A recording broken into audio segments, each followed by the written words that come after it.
জগদম্বিকে, তুমি সর্বময়ী বিশ্বের ঈশ্বরী, বিশ্ব সংসারের আশ্রয় স্বরূপা, এই অখিল ব্রহ্মাণ্ডে সর্বময়ী কর্ত্রী।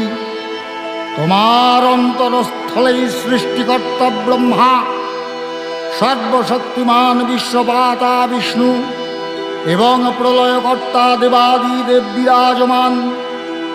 তুমি দেবগণের আধার স্বরূপা, দেবতাদের ও পিতৃলোকের পরম তৃপ্তিদায়ক স্বাহা সধা হব্য ও কব্যরূপে প্রকাশমানা।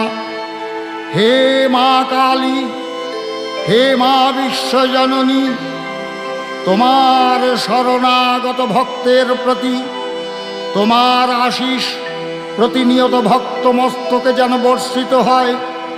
শুধু এইটুকু প্রার্থনা